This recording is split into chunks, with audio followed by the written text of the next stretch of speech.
때도 제비를 뽑잖아요. 그 뭐예요? 하나님이 정하시도록 하는 거죠. 그리고 거기에 어떻게 해요? 순종. 여러분 제비 뽑기를 지금도 할 수 있지만 지금 제비 뽑기가 잘 안 되는 이유가 뭘까요? 하나님의 뜻에 순종할 준비가 안 되는 거죠. 제비를 뽑아놓고 하나님의 뜻이라고 다 믿어야 되는데 제비를 뽑았어요. 근데 우리가 기대하는 땅이 아니에요. 그럼 어떻게 하겠습니까? 여러분들 같으면 다시 뽑자 하겠죠. 제비 3-4번 하자고 우리나라 사람들 좋아하는 거. 우리 한국은 3-4번이지. 그리고 너 제비 뽑을 때 너 그거 본 거 아니야? 그리고 제비 뽑을 때 저기 뭔가 커넥션 있었던 거 아니에요? 이 얘기를 안 하겠습니까? 왜요? 지파가 영원히 거하며 살아야 될 땅인데 한번 제비 뽑아갖고 한 내년에 다시 뽑아서 기회가 로테이션이 되면 몰라도 아니잖아요. 분명히 지금 우리들의 신앙의 수준에 있어서는 이거 용납 안 됩니다. 제비 뽑아서 순종할 준비 안 됩니다. 제비 뽑고 난 다음에 아니면 뒤에서 담합하거나 야합하겠죠. 그러니까 오늘날에도 사실 제비 뽑기를 할 수 있겠죠. 그죠? 그런데 그것이 불가능한 이유가 그때처럼 하나님의 말씀에 순종하는 그런 순종의 준비가 우리에게 있다면 제비 뽑기가 하나님의 성경에서 무엇인가를 선택할 때 하나님의 뜻을 구하는 어찌 보면 거의 유일한 방법이죠. 신약 시대에 와서 예수님의 제자들을 보고할 때도 제비를 뽑았으니 그것은 지금 시대에도 유효한 것이라고 우리가 받아들일 수 있다는 거예요. 그렇다고 한다면 우리가 결국은 교회의 중요한 의사결정을 할 때 제비 뽑기를 우리가 어느 정도 일정 부분 도입해서 결국 그것에 순종하는 법을 배워가는 것도 중요한 그런 신앙의 행위가 아닌가라는 생각을 하게 되는 것인데요. 자, 이렇게 여러분 인원수대로 가족을 중심으로 제비를 뽑아요. 그런데 이것만 있는 게 아니라 또 하나 여기에 하나님께서 첨가시키는 게 뭐냐면 믿음대로 하나님이 주시는 분배가 있어요. 그 대표적인 두 가지 사례가 누굽니까? 갈렙이죠. 갈렙이 12명의 정탐꾼으로 가데스바네에서 유다 지파를 대표해서 나갔을 때 아마 이제 지파별로 뭘 했겠습니까? 가나안 땅을 나누어서 정탐을 하게 하지 않았겠어요? 12명이 다 몰려다니면, 그죠? 그러니까 제가 이제 상상하기로는 지파별로 그 가나안의 그 북쪽 지역까지 정탐을 하도록 했으니까, 그죠? 근데 이제 아마도 지금 이제 갈렙의 우리가 그 갈렙 이야기가 여호수아 14장에 있잖아요. 그 이야기를 통해서 볼 때 갈렙이 계속 주장하는 게 뭡니까? 하나님께서 말씀하신, 그죠? 12절에도 보면 14장 12절에 보면 그날의 여호와께서 말씀하신 이 산지, 그죠? 여기 찬양도 있잖아요, 그죠? 주께서 말씀하신 이 산지를 내게 주소서. 이 찬양이 이제 이 말씀이잖아요. 결국은 갈렙의 믿음. 그리고 여러분 가장 나중에 이제 제일 먼저 유다 지파를 분배를 한 것을 볼 때 그것은 이제 갈렙을 하나님께서 드러내시고자 하는 목적이고 제일 마지막에 뒤쪽에 보면 이제 여호수아에게 땅을 분배하는 장면이 나오거든요. 그래서 사실은 이 땅 분배에 있어서 갈렙과 여호수아가 이렇게 어떻게 보면 가로가 되고 있어요. 가로. 이 두 사람이 가지고 있는 매우 중요한 의미. 이들이 보여주고 있는 게 뭐예요? 하나님이 분배해 주신 그 땅을 소유하는 자의 믿음을 하나님 보셨다는 거죠. 그죠? 제비를 뽑지만, 그죠? 또 인구수대로 분량대로 나누지만 그 안에 하나님께서 믿음의 여지를 두셨다. 이게 되게 중요한 모습 아니겠습니까? 그죠? 그래서 하나님이 주신 약속의 말씀, 그 말씀을 믿는 믿음을 따라 일절 변함없이 그 약속을 주장하며 그 약속의 성취를 믿는 믿음을 소유했던 갈렙에게 우선적으로 땅을 분배하고 그리고 헤브론 지역에 물론 거기는 이제 비옥한 땅이면서도 산지가 포함되어 있는 그리고 안악자손이 있는 아주 좋은 땅이면서도 안악자손들이 있는 그런 어떤 말씀하신 것처럼 하이리스크 하이리턴 그런 땅인데 지금 그 땅을 갈렙이 결국은 자기가 그 땅 욕심내서 요구한 것이 아니라 하나님의 약속, 그 약속의 성취가 이루어지기를 바라는 믿음, 그 믿음을 따라 40년을 기다려왔다. 45년 이상을 기다려왔다. 그 뭐예요? 약속의 성취, 그 성취를 믿는 믿음, 믿음에 따라 하나님이 특별히 갈렙에게 주시는 분배, 이것이 존재한다는 것이죠. 그죠? 그래서 여러분, 우리가 이 땅에서도 그냥 하나님이 우리에게 주신 분복이 있으니 그냥 분복에만 만족하고 살자 할 것이 아니라, 하나님이 주시는 분복에 만족하면서도 하나님 앞에 믿음을 보여서, 그죠? 이 산지를 더 큰 지경으로 나아가기를 원하는 그런 믿음을 하나님 앞에 소유하는 것도 중요한 것이 아니지 않을까. 그리고 그 이어서 나오는 게 뭐냐면, 에브라임 지파 그리고 므낫세 지파의 땅 분배에 있어서 그들이 원만 불평을 합니다. 우리가 이렇게 큰 지파인데 왜 이렇게 땅을 조금만 분배해 주십니까? 라고 하는 그런 이제 불평이 요셉 지파죠. 17장에 나와요, 여러분. 그 여호수아서 17장을 보면, 그때 그 여호수아가 에브라임과 므낫세 지파가 땅을 더 요구할 때 그들에게 무엇이라고 대답합니까? 17장 14절에 보면, 요셉 자손이 여호수아에게 말하여 가로되, 여호와께서 지금까지 내게 복을 주심으로 내가 큰 민족이 되었거늘 당신이 나의 기업을 위하여 한 제비 한 분깃으로만 내게 주시면 어찌미니까? 우리는 큰 지파인데 한 분깃 너무 부족한 거 아니에요? 이랬을 때 여호수아 뭐라고 말합니까? 여호수아가 그들에게 이르되, 내가 큰 민족이 되므로 에브라임 산지가 내게 너무 좁을진데 브릿 사람과 르바인 사람의 땅 산에 올라가서 어떻게 해요? 스스로 개척. 그리고 18절에도 그 산지도 내 것이 되리니 비록 삼림이라도 내가 개척하라. 그죠? 이거 무엇입니까? 네가 믿음을 가지고 네 지경을 개척해 가라는 거죠. 그죠? 그래서 이런 믿음에 따라서 하나님께서 그 믿음의 분량대로 그 여지를 두셨다라고 하는 그 부분이 여호수아와 갈렙의 부분뿐만 아니라 또 그 불평과 엉망이 있는 그런 요셉 지파들을 통해서 하나님께서 이렇게 이제 믿음의 분량에 따라 그 산지를 향하여 나아가고, 스스로 삼림이라도 개척해서 나아가서 너희들의 지경을 만들어서 하나님의 분배의 영역을 확장시킬 수 있는, 너희들의 불평과 엉망을 믿음으로 극복하는 그런 요구들을 하고 계신 것을 볼 수가 있어요. 그죠? 그래서 여러분, 믿음을 가지고 여러분들에게 주어진 분복 이상의 개척해야 될 그런 지경들이 있다면 나아가시길 바랍니다. 우리 교회가 그런 꿈을 꿔야죠. 그죠? 우리가 그런 꿈을 꿔야 돼요. 우리가 지금 우리에게 주어진 성도가 50이든 100이든 150이든 그게 만족해야죠. 하나님이 주신 분복이 주시잖아요. 오늘이라고 하는 이 시점에 하나님이 주신 분복이에요. 이거 감사하지 않으면 절대로 하나님이 우리에게 은혜를 더하여 주시지 않습니다. 그러나 여기서 우리가 믿음을 더하여서, 기도를 더하여서, 그렇죠?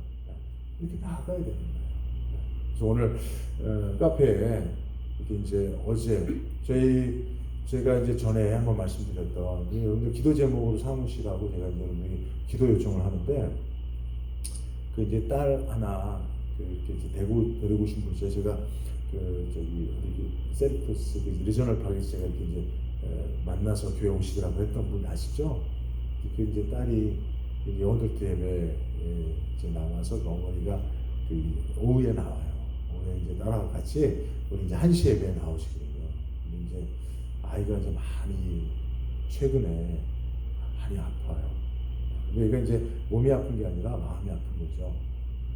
그러면서 그동안 보이지 않는 여러 가지 이상 행동들을 하면서 엄마가 24시간 아이를 봐야 되는 어떤 너무나 고통스러운 모습이 있어서 제가 이제 교회 주중에 나오라고 했어요. 어제 나오셨고, 그리고 어제 제가 이제 그 아이를 위해서 기도했고, 기도하면서 좀 이제 여러 가지 일이 있었습니다. 어떤 영적인 그런 일들이 좀 이루어지고, 그래서 이 문제를, 자녀 문제를 위해서는 어머니가 기도해야 된다. 그래서 이제 매일같이 나오라고 했죠. 그래서 오늘 또 나오셨어요. 오늘 나오셔서 이제 아이는 또 우리 사모가 이렇게 잘 케어하고 또 저하고 또 우리 김전사님 사모님, 김경 사모님하고 같이 이렇게 또 기도하고 그렇게 했어요. 근데 우리가 사실은 적극적으로 어떤 믿음을 보여서 하나님께서 우리에게 보내주신 영혼들을 향해서 어떻게 보면 이게 이제 전쟁과도 같은 거거든요. 그냥 뭐 교회 오세요 예배 드리고 가라고 할 수도 있잖아요, 그죠?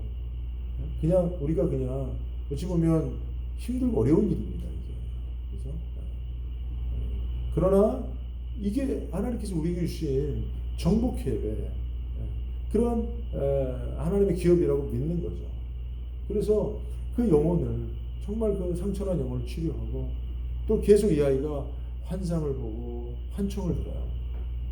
계속 어떤 존재와 소통을 한단 말이에요. 이게 이제 정신적인 불량 부분도 있지만 또 우리는 영적인 부분이 있다는 사실을 간과할 수는 없잖아요. 그죠? 의사들은 정신적인 영역밖에 몰라요. 육체와 정신 영역밖에 몰라요. 그러나 우리는 영적인 영역이 있다는 사실을 알잖아요. 그죠? 귀신의 역사가 있을 수 있다는 사실을 알잖아요. 그 부분에 대해서 우리가 그냥 그냥 우리 일 아니니까 내버려둘 수 있지만 우리는 정말 그런 마음을 가져요. 어제도 제가 마음이 참 눈물이 나더라고요. 얼마나 고통스러운가. 얼마나 고통스러운가. 그 아이는 물론이고 그 어머니가 그죠? 이제는 아이를 다 키워놓고 보통은 아이들이 장성하면 이제 여유 있게 자기 생활을 좀 사셔야 되잖아요. 근데 24시간을 이 아이를 워치를 해야 되니까 얼마나 마음 눈물 나더라고요. 우리가 어떻게 해야 됩니까? 정복해서 뭐를 선포해 줘야 돼요? 희년을 선포해 줘야 돼요. 양양 나팔, 요벨 나팔을 희년 나팔을 불어줘야 돼요. 자유롭게 해줘야 돼요. 그러려면 그 잡고 있는 그 악한 영들과 싸워 승리를 해야죠. 정복을 해야죠.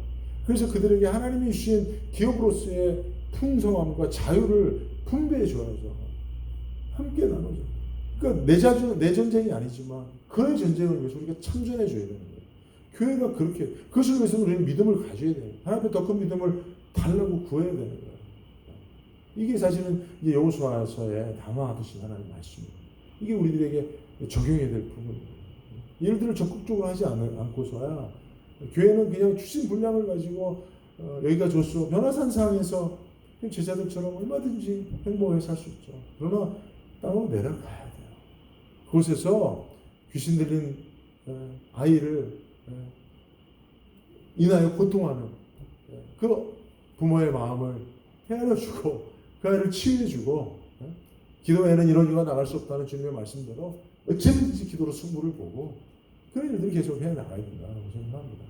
여호수아에서 흐르는 것과 그 예수님의 그 제자들과의 그 어떤 사역 내용들이 다 그런 상통한 부분들이 있다고 생각하고요. 좀 더 제가 몇 가지 더 드릴 말씀이 있는데, 자 그리고 여러분 가장 중요한 것이 이제 남아 있는데 이것이 뭐냐면 이 기업 하나님이 이제 분배하여 주신 하나님의 기업으로서 이 땅이 결국은 그 땅을 소유한 이스라엘 지파들이 결국은 자기의 정체성을 뭘로 보느냐면 청지기로 보는 거예요. 청지기.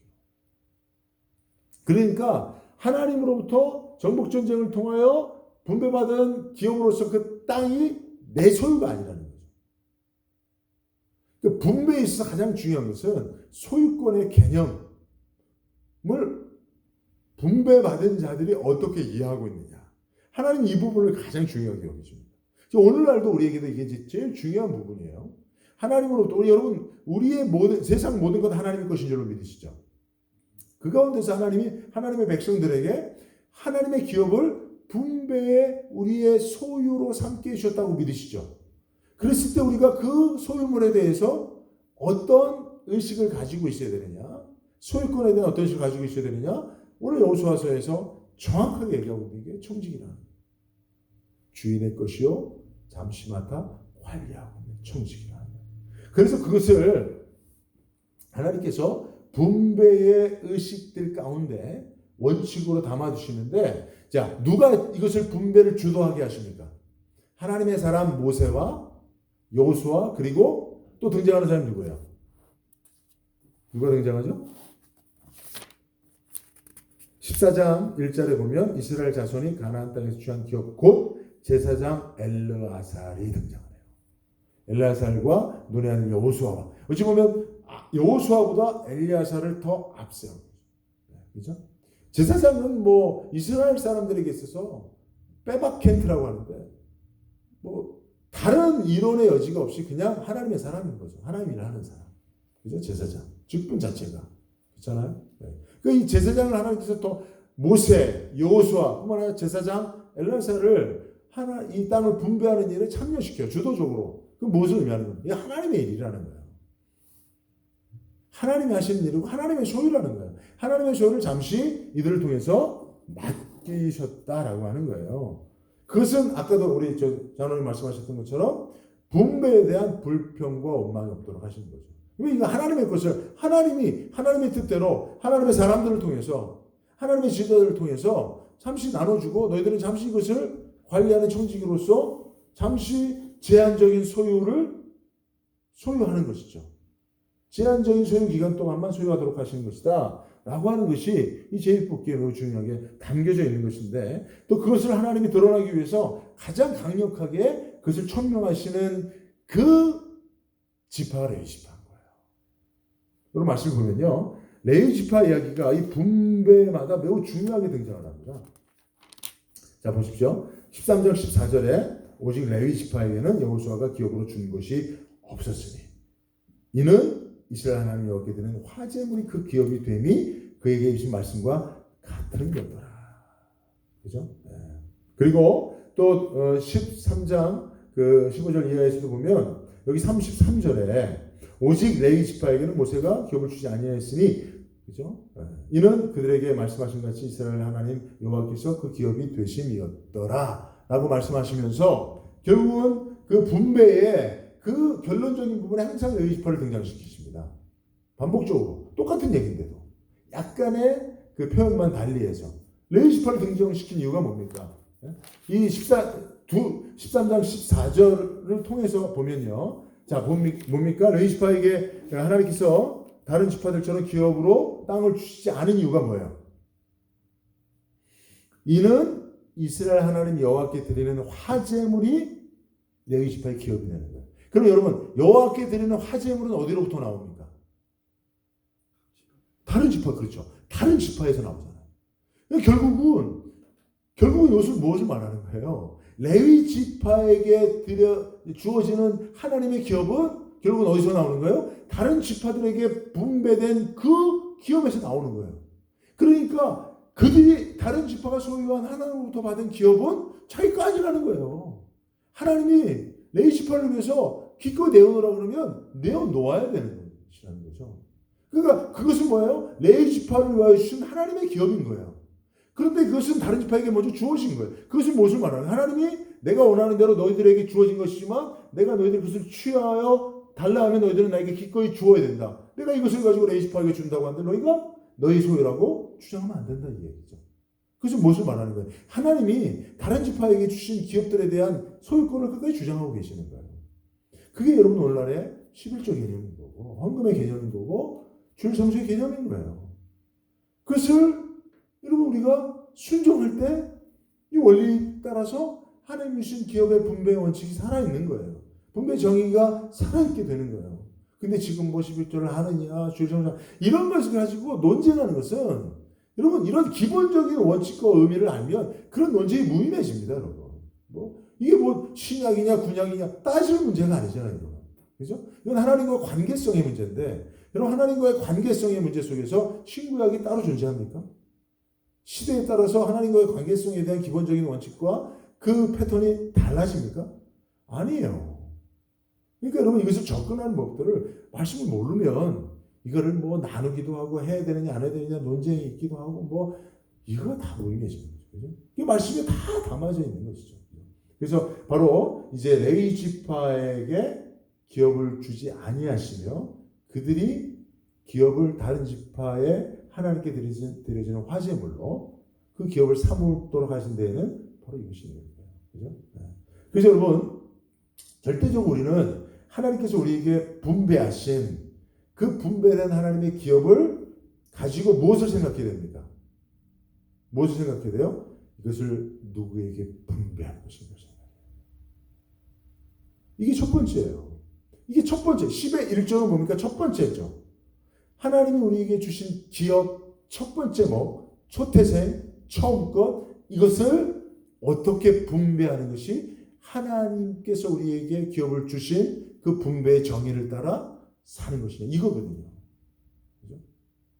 이게 중요한 거예요. 이게 중요한 거예요, 여러분. 교회가 얼마만큼 이것을 잘 분배하느냐에 따라서 이 땅에서 존재하는 목적과 이유가 있는 거예요.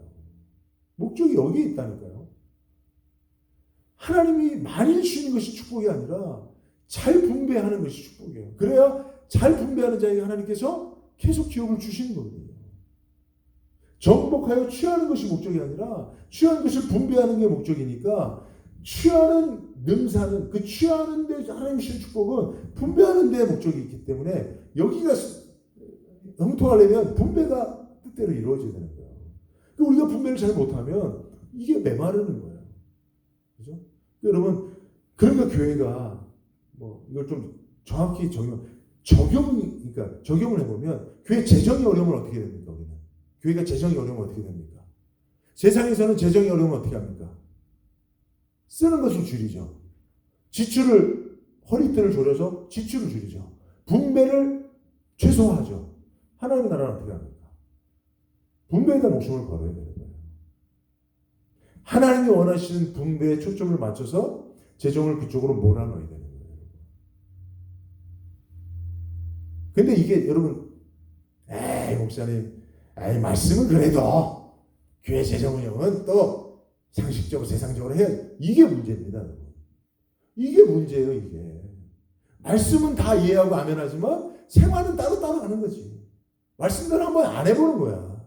말씀대로 한번 도전해서 말씀이 정말 사실인가, 지금도 그 말씀하신 하나님이 오늘날 우리에게 역사하시는가, 이걸 경험해 버리는 거죠. 그리고 하나님 그 단판을 줘야죠. 말씀을 가지고. 이 신앙의 어떤 도전 아닙니까? 근데 그럴 여지가 없어요. 왜요? 분배가 재정이 약하면 긴축재정으로 해서 지출을 줄여버리고 선교도 안 하고 전도도 안 하고 아무것도 안 하고 다 안 해버려서 거기에 맞춰서 하는 거예요. 그러니까 조금씩 망해가는 거지. 조금씩. 왜? 하나님이 더 이상 공급할 수가 없는 거예요. 분배 전이가 안 이루어진, 하나님의 뜻대로 분배가 안 되는 공동체 하나님께서 지갑을 여시겠냐 말이야. 그렇죠? 여러분, 이걸 우리가 해야 돼요. 이 노력을 해야 됩니다. 저는 사실은 제 가정과 제 개인의 삶에 있어서 제가 목회를 하면서 이거는 제가 철저하게 경험한 삶입니다. 철저하게 경험한 삶. 하나님을 위해서 재정이 어려울 때는 열심히 쓸 공간을 찾는 거예요. 하나님 뜻대로 지출할 때를 찾아버리는 거예요. 그래서 거기에 그냥 확 몰아버리는 거예요. 그러면 놀랍게도 이해가 돼요. 이게 여러분 분배를 통해서 하나님에게 말씀하신 겁니다. 이제 이게 세상 재정과 외교 원리와 다른 부분이에요. 근데 교회가 그게 기적입니다, 여러분. 어디서 무슨 땅값이 확 올라버리고 뭐가 하늘에서 떨어, 이게 만나가 떨어져, 이게 기적이 아니고 우리가 세상 원리와 다른 하나님의 재정 원리를 따라서 분배의 법칙을 잘 그 원리를 따라 분배 정의를 이루며 살면 이게 열려지는, 이게 기적이죠. 이 사이클이 교회는 돌아가야 돼요. 세상에는 세상의 재정 원리가 있습니다. 그죠? 수익과 지출 원리가 있어요. 네. 그거는 세상적이고 상식적이고. 그러나 교회는 그것만 가지고 가면 안 됩니다.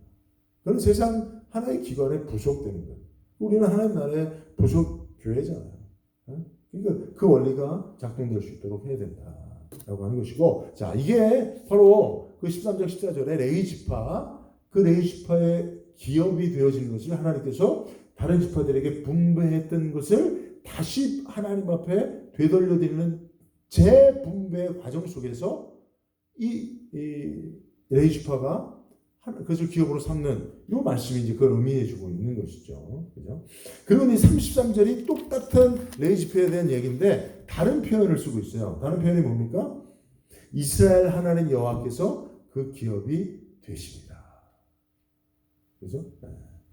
결국은 여러분 이 말씀은 뭐냐면, 이 말씀 여러 가지로 우리가 여러분 해석할 수 있는데, 저는 이제 간략하게 여러분들에게 결론적으로 말씀드리고 싶은 건 뭐냐면, 결국은 하나님이 주신 기업, 그 물질, 소유, 그것과 하나님을 분리시키면 안 된다는 거예요.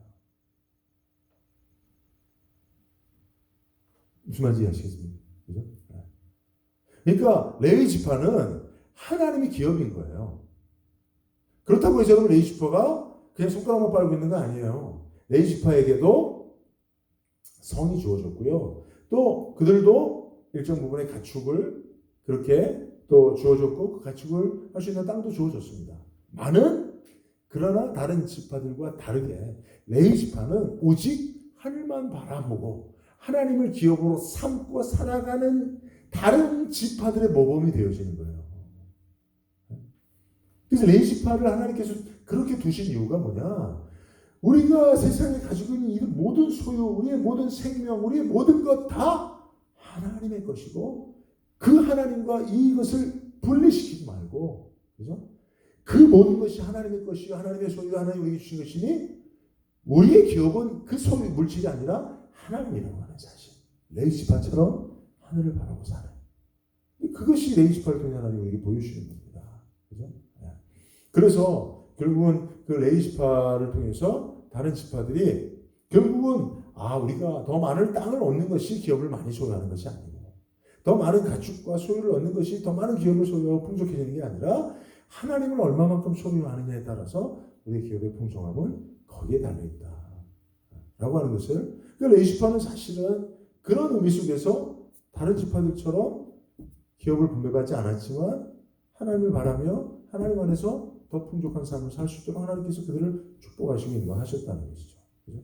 결국은 하나님을 기업으로 삼는 자의 행복, 그의 풍요, 이 땅에서 하나님을 기업으로 삼는 자가 누리는 그 바울이 얘기했던 그죠? 일체의 비결, 풍부의 처할줄 비천의 처할 줄 알아 나는 일체의 비결을 배우노라 내게 능치킨 자 안에서 내가 모든 것을 할 수 있다는 그런 오늘날의 레위 같은 삶을 사는 자들이 우리가 되어야 돼요. 그 가운데 이제 결국 이제 주의 종들이 어떻게 보면 사실은 우리 모두가 다 제사장입니다, 여러분. 주의 종만 레위 지파요 제사장 가문이 아니에요, 사실은. 베드로전서에 보면 2장 9절에 보면 우리는 다 왕 같은 제사장이에요. 그것은 목회자들만 얘기하는 게 아니에요. 그러나 이제 그들 가운데서도 사실은 이제 오늘날 목회자들이 그나마 또 어떤 의미를 부여한다면 그렇게 레위 지파처럼 제사장처럼 살아야겠죠, 그죠? 그러면서 결국은 하나님의 기업으로 삼고 사는 삶의 모범을 보여줘야 됩니다. 저도 그런 모범을 보여주며 살아야 되는데 잘 하고 있는지 모르겠는데 어쨌든 그거죠. 그것을 그래서 여러분 그런 삶의 모범을 보여줘야 되는데 결국 이제 그러므로 여러분 우리가 하나님께서 우리에게 주신 것을 결국은 그 기업을 가장 중요한 것은 뭐라고요? 취하여 누리는 것보다는 분배하여 함께 누리도록 하는 것. 그래서 이것을 이제 굳이 구별하자면 하나님이 우리에게 주신 것 중에 하나님의 것으로 레위 지파에게 드리고, 그죠?